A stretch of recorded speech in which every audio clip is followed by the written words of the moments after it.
Hi, this is Birgit Haugen with Superscum.com, and we are here with Joachim and Daniel from the Swedish power metal band Sabaton. Sabaton. Here you go. Actually, the name of your band is part of a knight's armor, the foot covering or whatever, right? Who and why did you come up with that name? Oh, well, it's, as you said, the scale armor of a medieval knight's foot armor. And we really didn't think about it in any other sense than it was a name that sounded very well, and the symbolism, will kick you in the ass with a heavy metal foot. A lot of bands your genre are singing more about Norse mythology, fantasy world and stuff like that. And I want to say maybe your first album did that too, but then you concentrated more on World War I, World War II, modern battle warfare. Why? It makes more sense for us, really. I mean, there are enough bands out there slaying dragons, drinking beer and fucking women, Nothing wrong about drinking beer and fucking women, but to be honest, I've never seen a dragon. And for us to sing about that I wouldn't feel right. It didn't, until we started the World War thing, it's really when we felt it clicked, because it made more sense to us, it was more engaging for us to write the lyrics instead of just, making stories up. And as it turned out, most of our fans enjoyed that too. Speaking of most of your fans, I think this is the second album now where you had your fans send you stories about the lyrics. How did that come to life? Well, to start with, it was quite hard to research and find out everything for yourself. And we kind of wanted to do not only shows the bigger known battles, we wanted to concentrate on the more smaller ones. So that's why we started asking the fans to send in suggestions and ideas, and also giving us information about it. So, do you check out the stories for accuracy before you write lyrics for it? Very much so, yes. I mean, we don't only go to Wikipedia and write lyrics out of that. You can't do that stuff, We try to use at least 3 different sources, and then we'll find the one we feel most reliable when it comes to numbers and stuff like that. And it's also really hard on some places, because those are the best stories, the ones we never heard many times. There might be something that happened in Poland or somewhere else that's common knowledge over there, but we never heard about. And in that case, finding historical or documentation in English is going to be a problem, but in the end I think it's worth it. It's interesting for us. Now, you used to be the vocalist and keyboardist when you started, and in 2005 Daniel came to the fold. Why did you quit playing keys? I don't know, actually. Because Daniel is better than you at it? That is one point with it all, yes. And also, I mean, I came into the band as a keyboard player, and then I wrote some songs, and they said, okay, can you sing the vocal melodies? And then they said, yeah, well, you will sing until we find a singer. And then in 2005, they tell me they found a keyboard. It's like, what? But we still haven't found a singer. So. This is your first North American full tour, and you guys been around since 1999. Is there a reason why it took that long? Yes, several reasons actually. One is we didn't have proper distribution over here until just recently, since we switched to Nuclear Blast. And other than that, it's been timing as well.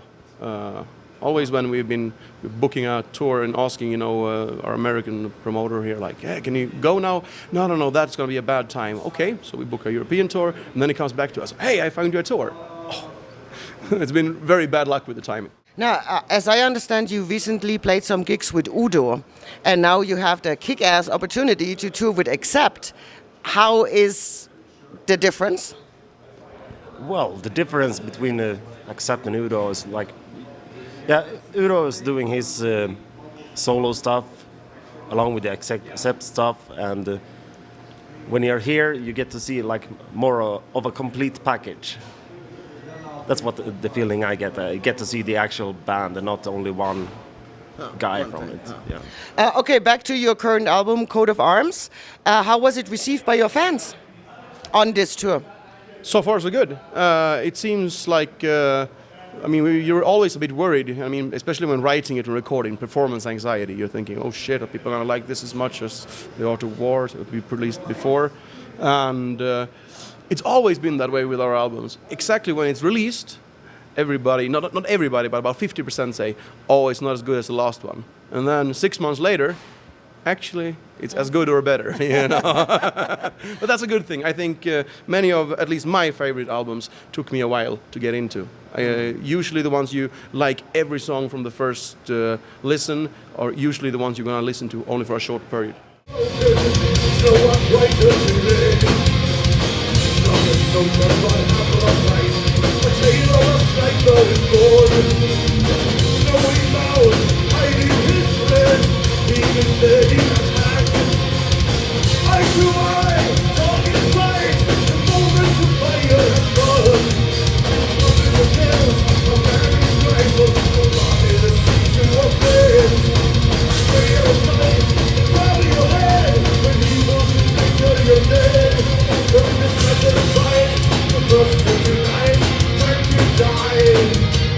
Now, I believe you always recorded at Abyss Studios, but with this album it was different because Peter was on tour with Hypocrisy. So I think you actually ended up recording that whole thing in 3 studios. What was the difference with that style of recording, and would you do this again? Oh, it was very different, of course, because Peter did the drums first in Abyss, and then we took it to our own studio, did the rest, and then we mixed in a third studio with Fredrik Nordström. And to be honest, there were both upsides and downsides. You know, the downside was there were a little bit of feeling of too many chefs involved, you know. But on the other hand, we got input for so many different sources that we learned a lot of stuff. So to be honest, I'd rather have less people involved for the next album, but I'm glad we did this now because we saw so many new inputs that we wouldn't have seen otherwise. Were you present at the recording? Yes, I was. Okay, I heard that there was a friendly, creative disagreement between Peter and Fredrik. Would you like to talk about that? Well, I wasn't totally around when well, as far as I know, they are not really appreciating each other's styles that much. There's something with the drums, right? Yeah, so Fredrik wants this kind of sound, and Peter is more like, no, I want it like this. And who won in the end? I think we did. If you can make up your mind, you do what we say. Yeah. Your album artwork, I think, what was your first album, First to Fight or Fist to Fight? Yeah, Fist to Fight. This was actually drawn by Ron Kelly. Ken Kelly. And all of the other ones, and now your current ones are with the guy from Sledgehammer Graphics. For your type of music, I would say a little bit simplistic. Have you we want to keep it simple in that sense. Kiss. We don't want a backdrop or a cover full of details where you're trying to look into every nudge and everything. We want people to see the big picture.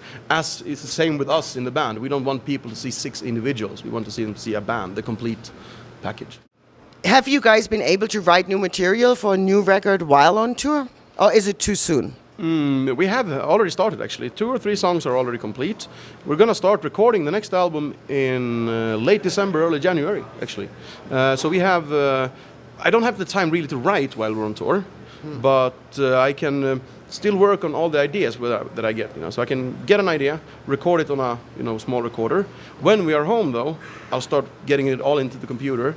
If I want to work with the ideas I already recorded, I can do that on tour. It's easy with laptops these days. Since you are on Nuclear Blast now. What made you decide to release your old catalog as Rearmed? Well, the whole thing was that since we changed it, the old prints it went out of print more or less from the old distributors. So and then we thought we're gonna start releasing in America, in Japan.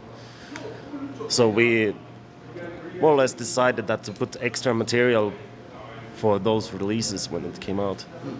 Also, your first label, Underground Symphony, held your album Metalizer hostage for years. Would you like to talk about that?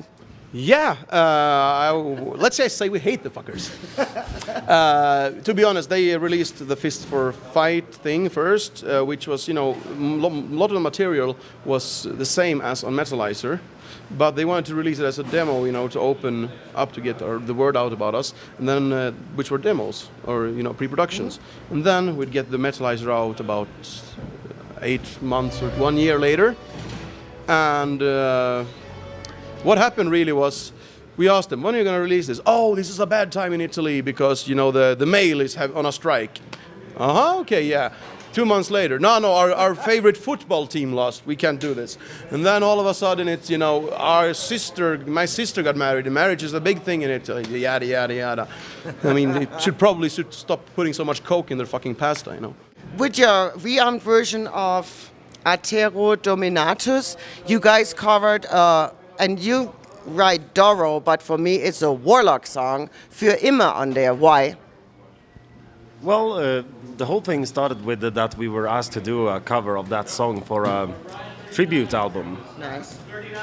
And that song started figuring out on YouTube, and people were always wondering where to get it because this CD was quite limited edition as far as I know. So we decided to take that one along so everybody could get a share of it. So.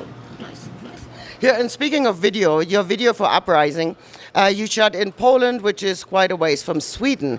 Is there a reason why, other than the lyrical content of the song? Mostly because we wanted to be in the right place where it happened. We wanted to record in Warsaw where these things happened. And we actually found some ruins that, was never rebuilt since then. And the authenticity of doing that. Also, Poland has a lot of reconstruction groups. It's really big there. They have the uniforms. They have guys who know exactly, okay, this troop did not wear this insignia. They wouldn't wear this kind of weapon. And we wanted it to stay authentic in that way. You know who is a really big involved in that reenactment is Peter from Vader. Really? Yes. I didn't know that. Yep. So if you get with him, tons of stories. He is a Panzergeneral, I want to say. Really? Yeah. Oh, really? I like that. I had no idea. Descendants of Sparta, that the Greece, to the north, ready to fight, in every shot from the hills. 2 arms, facing their feet, there's no surrender, there's no retreat. Time after time, force the enemies back to the line. But the rocks that is flying in the wind, for the glory of their lost, for the longest being freedom of death, and King Leonidas. 40-1 from your other album was an instant hit in Poland, and you guys also played it in Poland. How was the reaction of the audience to 40-1? It was crazy, more or less. I mean, a lot of people discovered the band through that song because they got this video out where they put lyrics translated into Polish and everything, and it came up to 1 million views quite fast. It was like ticking all the time. So a lot of we noticed it from going from shows with like 200 people to 1,500 people in like a year and a half. Sabaton cruise, is that something annual or is that something that just started? We just started it, but it is going to be annual. That is the plan. We want to bring... and that was in December last year, right? Yep. I think as it seems now, nothing is 100% yet, but we really want to do it again because it was, a nice setting. 2,000 metalheads on a ship, can be worse. And the atmosphere is good, and we chose not to have any set list in that song. We just, screamed out, "Okay, what do you want to hear?" And, Nice. we played it for almost 2 hours, I think. And I think that's what we want to keep it as a special show, and also only include, for once, bands that we are friends with, have toured with us, that Fit in the genre, or bands that never made it to Sweden on tour with us, or just bands we admire ourselves. You guys also partook in the 70,000 tons of metal cruise. How was that? Even crazier. That was just lovely. I mean, yeah, it's a little bit different going between Sweden and Finland. In December, it's like minus 20 outside and windy, but there you had like The tropic. the tropic. You had the strawberry daiquiris for breakfast. What was the band you enjoyed seeing most there on that 70,000 metal cruise? If you even saw any band. No. I saw a lot of bands. In a sense, I must say, I've seen them many times, and maybe not because of that, but because of the setting. I was sitting in a jacuzzi, drinking Corona, and 25 meters away, we got Gamma Ray playing. So that's how I want to see a concert, you know. You guys only played 2 shows in Sweden this year, and those shows are major. Would you like to tell us what they are? Yeah, it's our basically our own festival in our own hometown. It's us headlining one night and Halloween the other night. We're expecting about I'd say 5,000 people or maybe more. And then the second one is supporting Iron Maiden in Gothenburg. 64,000 tickets sold, so that will be our biggest show ever. And you just been added to the Scorpions. You support the Scorpions too somewhere, right? Yeah, that's correct. After we are coming just off this tour, go to stay home for like 2 days, and then we're flying over to Russia. At the end of the year, you are coming back with Evergrey. And what is your other touring plans other than those shows? Any German festivals or? Yes, we do have a couple of German festivals. We have Rock am Hertfelsee, Rocking Concert is in Lichtenfels, and we got, what's it called? It's something in Andernach. What's the name of it? Summer Nights? Summer Nights. Summer Nights. Yeah. Or Metal Nights. Metal Night. Yeah, it's about It's something like that. 3, and then Metal Fest. All of the Metal Fests in Europe we're doing. Oh, nice. Nice. So we got festival summer in Europe. Then we got some secret, not yet announced, headline shows. And then after that we jump straight from those actually over here to go with Evergrey. And then we really have to pull the brake because we want to prepare for the new album. One last question. I know the Swedish government is really involved in the musical development of the youth, and I want to say they also pay something or make sure that the youth has the ability to learn an instrument. In a nutshell, tell me about this. Oh yeah, we have those small, it's called study circles, that people up to the age of 18, I think it is, they can apply for this and they get a small amount of money according to how often they practice, and so in the end of the month they get like a couple of $100. They can maybe buy some new equipment and develop, and so they can start. And the ones who's in charge of this also, they supply rehearsal rooms. They got a small PA, not a good one, but a PA at least. They got guitar amps, a bass amp, and everything you need, a couple of microphones. So, and then you pay a small amount of money, and then you can have 2 1.5-hour practices there a week. So you don't have to get everything on your own, and that helps a lot. On top of that, when you're 10, let's say you want to start playing guitar. The first year you pay only half of the normal money. The state would put the rest to the teacher, and the teacher would come to school and have a few students there during a day. Nice. And then they would even lend the student the guitar for the first year, and then they would have to buy a new one. So in a sense, that is why we got so much music in Sweden. It is possible for almost everyone. I mean, not everyone obviously, but I'd say 80 to 90% of the population has the ability and the possibility to start out playing music and keep doing that. Now, does the Swedish government also subsidize you when you play overseas? I know, I don't know, I think maybe Norway does it. I don't know if Sweden does it too. You can apply for these things, but let's just say it's usually not heavy metal who gets those scholarships, to go overseas. Well, all right, well, that was all. Thank you very much. Thank you. Thank you. The gates of Babylon are open and wide. Shout at the devil, there's no way to hide. Waiting for the world, think of one child in its cage. Look my natural heart against the world. For the mental machine. For the metal machine. But there's no metal machine. Yeah. Metal machine.